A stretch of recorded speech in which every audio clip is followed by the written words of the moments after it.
Vous dormez vos 8 heures complètes, et pourtant, au réveil, la fatigue est déjà installée, comme si la nuit n'avait servi à rien. Et si je vous disais que le problème ne se trouve ni dans votre matelas, ni dans votre emploi du temps, mais à l'intérieur même de vos cellules, dans de minuscules structures qui, en ce moment précis, tournent à puissance réduite. Dans les prochaines minutes, je vais vous présenter 5 leviers concrets, validés par la science humaine, pour réveiller ces centrales énergétiques internes et retrouver la vitalité que vous croyiez perdue. Je suis la docteure Camille Lefebvre, médecin généraliste au cabinet médical Montaigne à Bordeaux. Et après 18 ans de pratique clinique, je peux vous affirmer que ces 5 leviers transforment réellement la vie de mes patients, en particulier après 50 ans. Avant d'entrer dans les détails, il faut comprendre une chose fondamentale, parce que sans cette base, le reste perd tout son sens. À l'intérieur de chacune de vos cellules vivent de minuscules structures appelées mitochondries. Ce sont littéralement les centrales énergétiques de Varro, de cœur, de VT, d'OTT, de corps. Vous pouvez les voir comme les batteries qui alimentent absolument tout en vous, du battement de votre cœur jusqu'à la dernière pensée que vous formulez. Quand vos mitochondries fonctionnent bien, vous vous sentez énergique, concentré, résilient face au stress. Quand elles fonctionnent mal, vous vous sentez épuisé, même si tout le reste de votre vie est parfaitement en ordre. Ce que la plupart des gens ignorent, et c'est précisément ce que je veux vous transmettre aujourd'hui, c'est qu'on peut agir directement sur ces mitochondries. On peut réparer celles qui sont endommagées, en créer de nouvelles, éliminer celles qui sont devenues inefficaces. Tout cela est à votre portée par des gestes simples du quotidien. Le premier levier, et c'est probablement le plus puissant que nous connaissons aujourd'hui, c'est l'exercice physique. Mais je vous arrête tout de suite, parce qu'il ne s'agit pas de n'importe quel exercice et il n'est absolument pas question de se tuer à la tâche. Il s'agit de 3 formes d'efforts très distinctes qui agissent sur vos mitochondries par des chemins différents et qui se complètent. Ce que je veux que vous reteniez avant toute chose, c'est que pour réveiller vos mitochondries, votre corps a besoin de stimuli clairs et répétés. C'est précisément pour cette raison que l'exercice doit être régulier. Pas spectaculaire. Régulier. La première forme d'exercice, c'est l'entraînement par intervalle à haute intensité, que l'on appelle aussi le HIIT. Le principe est simple, de courtes salves d'efforts intenses, suivies de périodes de récupération. Et voici ce qui se passe au niveau cellulaire pendant ces salves. Parce que c'est extraordinaire. Quand vous poussez votre corps en quelques secondes d'efforts vifs, vous provoquez une chute soudaine de l'énergie disponible à l'intérieur de vos cellules. Cette chute, comme un signal d'alarme biologique, déclenche presque par réflexe 2 signaux moléculaires majeurs. Le premier s'appelle AMPK. Le second s'appelle PGC, un alpha. Ces 2 signaux, lorsqu'ils s'allument ensemble, donnent à vos cellules l'ordre formel de fabriquer de nouvelles mitochondries.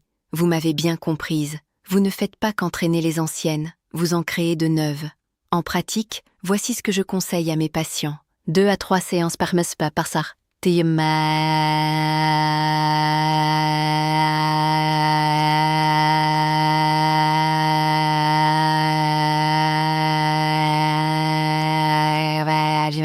Chaque séance, chacun d'environ 30 secondes à 2 minutes d'effort de plus en plus soutenu.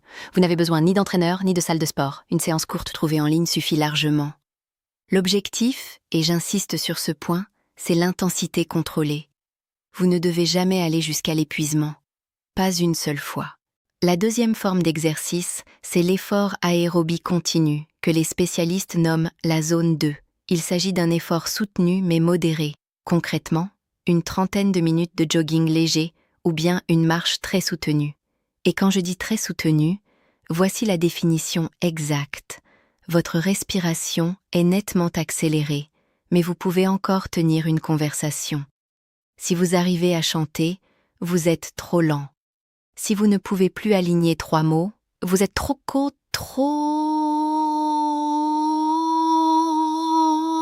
C'est assez en ozakekena. Kata, saso, aseti, taseketan. C'est à cette intensité précise que vos mitochondries existantes font le gros du travail. Elles utilisent l'oxygène pour produire de l'énergie, et à force de répéter ce travail jour après jour, elles deviennent plus efficaces. Vous, ça, exactement comme on entraîne un muscle. En pratique, je recommande à mes patients 3 à 5 fois par semaine, 30 à 60 minutes à chaque fois, à cette allure où l'on parle mais où l'on ne chante pas. La troisième forme d'exercice, et celle-ci devient absolument essentielle à partir de la cinquantaine, c'est l'entraînement de résistance, la musculation, au sens large. Elle améliore la fonction mitochondriale spécifiquement dans vos muscles, ce qui est une question de survie fonctionnelle à mesure que les années passent. Pas besoin de barres olympiques. Commencez avec votre propre poids de corps, à la maison. 2 à 3 fois par semaine, en travaillant les grands groupes musculaires, les jambes, le dos, la poitrine, les épaules. Et je vous en supplie, en tant que médecin, privilégiez la forme correcte sur la charge. Ne vous chargez pas pour impressionner qui que ce soit. Faites les mouvements proprement, lentement, avec contrôle. Une question revient sans cesse dans mon cabinet. Combien de temps avant de sentir les effets? Voici la vérité scientifique.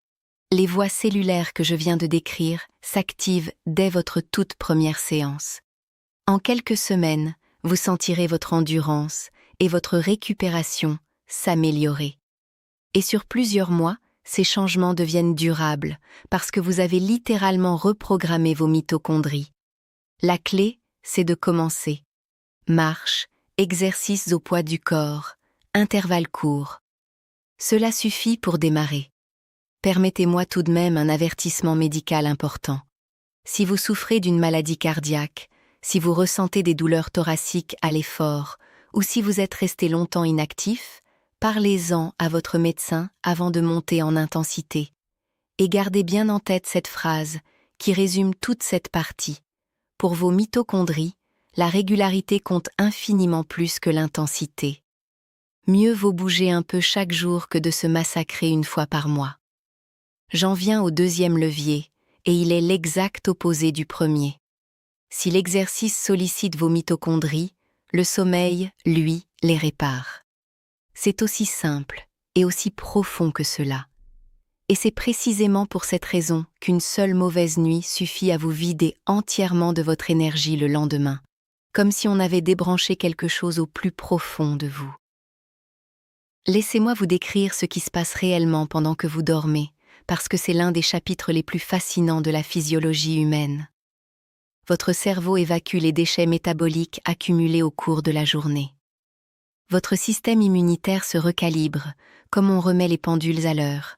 Vos muscles se réparent, que vous ayez fait du sport ou non. Et à l'intérieur de chacune de vos cellules, vos mitochondries entrent dans ce que j'appelle leur centre de service. Pendant toute la journée, à force de produire de l'énergie, elles ont subi une usure considérable, exactement comme un moteur qui aurait tourné sans pause pendant 16 heures. La nuit, le stress oxydatif diminue. Et c'est là que se produit l'une des merveilles de la biologie. Les mitochondries endommagées, celles qui ne fonctionnent plus correctement, sont identifiées et littéralement éliminées de la cellule. Ce processus porte un nom que je veux que vous reteniez, parce qu'il va revenir plusieurs fois aujourd'hui, la mitophagie. Mitophagie. La cellule digère ses propres mitochondries défectueuses pour faire place nette. Et ce n'est pas tout. Les composants usés des mitochondries restantes, les protéines fatiguées, les membranes abîmées sont soit réparées sur place, soit remplacées. Pendant que vous dormez, une équipe d'entretien microscopique remet vos centrales énergétiques à neuf. Au réveil, vos cellules sont prêtes à produire plus d'énergie et à fonctionner plus efficacement. L'inverse est tout aussi vrai, et c'est ce qui devrait alerter beaucoup de mes patients. Si vous ne dormez pas bien, la fonction de vos mitochondries décline. Vos batteries internes ne se rechargent pas correctement. Le stress cellulaire augmente. Votre métabolisme devient moins efficace. Et, le lendemain, vous vous sentez fatigué, sans ressort, sans aucune résilience face aux contrariétés. Combien d'heures vous faut-il? Pour la grande majorité des adultes, 7 à 8 heures de sommeil. Et voici les conseils concrets que je donne au cabinet. La chambre doit être fraîche, autour de 19 ou 20 degrés. Sombre, vraiment sombre. Éteignez les petites diodes des appareils. Fermez vos écrans bien avant l'heure du coucher. Calme. Couchez-vous à la même heure chaque soir parce que votre corps adore la régularité. Il en a besoin pour bien synchroniser ses cycles. Et surtout, ne mangez pas trop tard parce qu'un repas tardif maintient votre digestion active alors qu'elle devrait être au repos. Passons maintenant au troisième levier, et celui-ci semble d'une simplicité presque dérisoire, mais sa puissance est immense et peu de gens la soupçonnent. Il s'agit de l'exposition à la lumière du matin. Le soleil se lève, vous quittez votre chambre sombre. Vous sortez. Ce simple geste règle votre horloge interne pour toute la journée. On parle ici de votre rythme circadien, et voici ce qui se passe concrètement dans votre cerveau. La lumière naturelle entre par vos yeux et active une zone précise du cerveau, votre horloge maîtresse. Elle porte un nom magnifique, le noyau suprachiasmatique.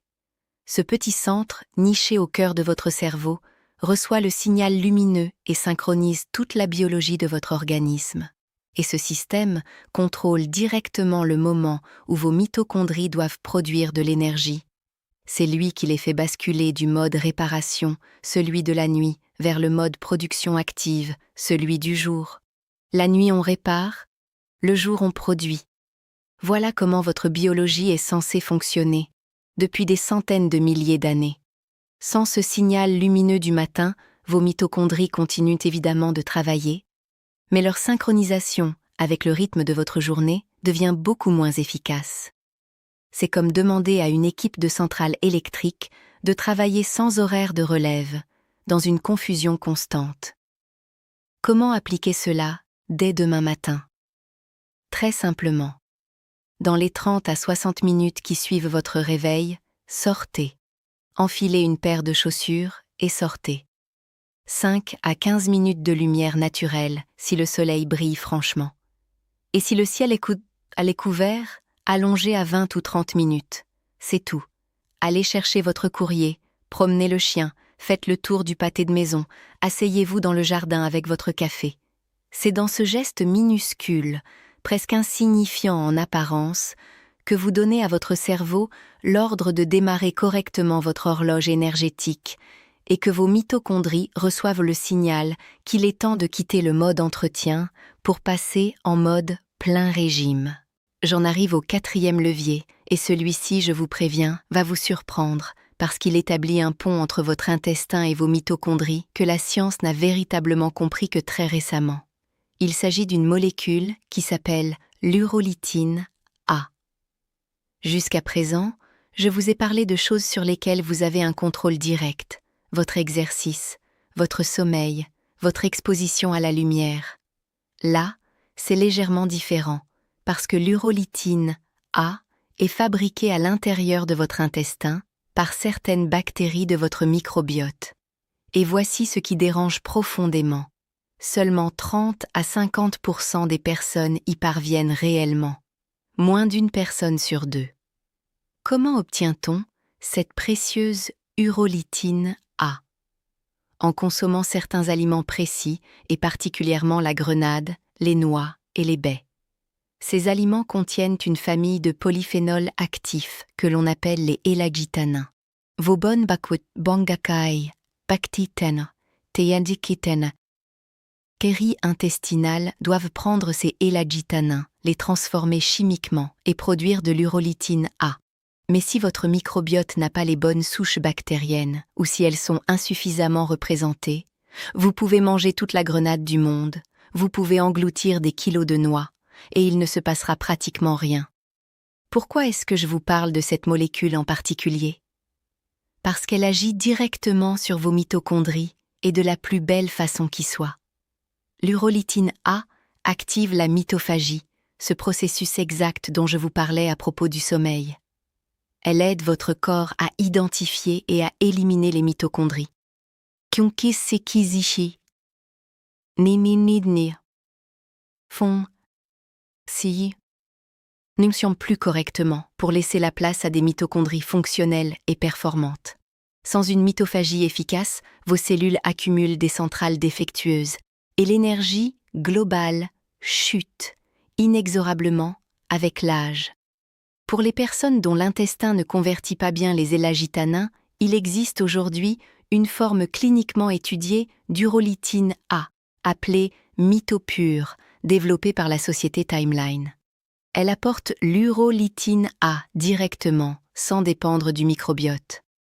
Les études cliniques humaines ont montré qu'elle pouvait augmenter le renouvellement mitochondrial jusqu'à 39% par rapport à un placebo Kekorara. Après environ 16 semaines et qu'elle améliorait également la force musculaire. Les niveaux atteints peuvent être jusqu'à 6 fois supérieurs à ce que l'alimentation seule procure. Je tiens à être très clair sur un point essentiel. Il ne s'agit pas d'une boisson énergisante, ce n'est pas un coup de fouet ponctuel. C'est une amélioration progressive de la qualité de vos mitochondries dans la durée. Cela soutient votre énergie, votre performance physique et votre adaptation à un vieillissement en santé. Avant toute supplémentation, parlez-en à votre médecin, particulièrement si vous prenez d'autres traitements. J'en arrive au 5e et dernier levier, et celui-ci va à contre-courant de presque tout ce que la culture moderne nous a enseigné. Il s'agit de réduire votre apport alimentaire. Autrement dit, le jeûne sous sa forme la plus accessible. Notre époque nous pousse à manger autant que possible, 3 repas, copieux, par jour, des collations entre chaque et des produits ultra transformés à toute heure. Et voici la vérité biologique, brute, sans détour. Votre corps n'a jamais été conçu pour digérer en continu. Quand des nutriments sont disponibles en permanence, vos cellules restent dans ce que l'on appelle l'état nourri. Et dans cet état, elles sont littéralement obligées de se concentrer sur le stockage de l'énergie. Elles n'ont plus le temps, ni les ressources pour se réparer et se restaurer. C'est exactement comme si vous demandiez à une équipe d'entretien de nettoyer un atelier pendant que toutes les machines tournent à plein régime. Tout simplement impossible. Quand vous réduisez votre apport calorique, vous offrez à votre corps la possibilité de basculer en mode réparation. Vous vous souvenez? Ce mode que vous activez naturellement la nuit, parce que vous ne mangez pas pendant que vous dormez. Le jeûne nocturne, c'est déjà un jeûne. Il y a 2 façons concrètes d'aller plus loin. La première, c'est de réduire le nombre total de calories sur la journée. Si vous réduisez d'environ 25% vos apports quotidiens, vous activez des voies cellulaires de réparation. La seconde, et c'est celle que je préfère de loin pour mes patients après 50 ans, c'est l'alimentation à fenêtre restreinte. Là, ce n'est pas la quantité qui change, c'est le moment où vous mangez. Vous concentrez vos repas à l'intérieur d'une fenêtre de 8 à 10 heures, ce qui signifie que votre corps passe 14 à 16 heures sans aucun apport calorique. Pendant cette période de jeûne, votre taux d'insuline baisse, vos voies de détection énergétique s'activent et la mitophagie, ce grand ménage cellulaire dont je vous parle depuis tout à l'heure, s'enclenche véritablement. Et il y a un détail particulièrement élégant dans tout cela. Si vous mangez plus tôt dans la journée et que vous évitez de manger tard le soir, vous synchronisez votre alimentation avec votre biologie circadienne. Levez-vous, sortez à la lumière, mangez tôt, terminez votre dernier repas plusieurs heures avant couchant. Et offrez à votre corps 14 à 16 heures pour se réinitialiser, se réparer, se recalibrer. Cela inclut la remise à neuf de vos mitochondries. Mais attention, et c'est un point crucial, le jeûne seul ne fait pas tout le travail. Il faut également réduire les glucides raffinés, les sucres ajoutés et autant que possible les aliments ultra transformés. Pourquoi ? Parce que ces aliments sont littéralement conçus pour vous faire manger plus que de raison. Ils créent une forme de dépendance gustative et ils maintiennent votre corps dans cet état nourri permanent qui empêche toute régénération sérieuse. Combien de temps avant de ressentir les effets ? Quelques jours à quelques semaines pour les premiers gains d'énergie, quelques semaines à quelques mois pour les bénéfices vraiment installés. Ce n'est jamais un remède miracle, c'est une transformation progressive et profonde. Récapitulons d'un seul souffle, parce que je veux que vous repartiez avec une vision parfaitement claire. Votre fatigue n'est ni une fatalité de l'âge, ni une simple conséquence de votre emploi du temps. Elle est très souvent le reflet de mitochondries qui réclament votre attention. Et vous avez désormais 5 leviers concrets en main. L'exercice, sous 3 formes complémentaires, pour créer de nouvelles mitochondries, entraîner celles qui existent déjà et protéger vos muscles. Le sommeil de qualité, dans une chambre fraîche et sombre, pour permettre la mitophagie nocturne et la réparation cellulaire. La lumière du matin, pour régler votre horloge maîtresse et lancer le mode production de la journée. L'urolytine A, par la grenade, les noix et les baies, et si nécessaire par une forme cliniquement étudiée, pour activer ce grand ménage cellulaire. Et enfin, une fenêtre alimentaire intelligente, pour rendre à vos cellules le temps précieux dont elles ont besoin pour se réparer entre les repas. On me demande souvent par quoi commencer si tout cela paraît beaucoup d'un seul coup. Je réponds toujours la même chose au cabinet. Commencez par 2 gestes, dès demain. Sortez à la lumière, le matin, et avancez l'heure de votre dîner d'1 heure. 2 actions, totalement gratuites, qui ne demandent rien d'autre que votre attention. Ajoutez ensuite une marche soutenue de 30 minutes, plusieurs fois, par semaine. Construisez le reste progressivement, semaine après semaine. On me demande aussi très souvent si l'on peut vraiment encore agir à 60 ou 70 ans. Ma réponse est sans la moindre hésitation. Oui, les mitochondries répondent à ces stimuli à tout âge. C'est plus lent, c'est plus modeste qu'à 30 ans, mais c'est bien réel et mesurable. Une autre question fréquente, et je l'entends presque chaque semaine. Faut-il choisir entre le sport et le jeûne? Non. Les 2 travaillent ensemble, par des chemins biologiques différents, et leurs effets se cumulent magnifiquement. Et enfin, certains me demandent s'il faut absolument se supplémenter en urolytine A. Ma réponse, honnête, c'est que pour environ la moitié d'entre vous, votre microbiote fait déjà le travail si vous mangez régulièrement grenades, noix et baies. Pour l'autre moitié, la supplémentation peut faire une vraie différence. Mais elle ne remplace jamais les 4 autres leviers. Votre niveau d'énergie ne dépend pas seulement de votre agenda, ni de votre âge. Il dépend de la qualité avec laquelle vos mitochondries produisent l'énergie qui anime chaque cellule de votre corps. Et vos mitochondries, elles, répondent chaque jour à ce que vous faites. Comment vous bougez, comment vous dormez, ce que vous mangez, quand vous mangez, et la lumière à laquelle vous vous exposez. Si vous voulez retrouver votre énergie au niveau le plus profond, le niveau cellulaire, vous savez désormais exactement par où commencer. Ce contenu est fourni à titre éducatif uniquement et ne constitue pas un avis médical. Consultez votre médecin avant toute modification de votre santé, de votre alimentation ou de votre médication.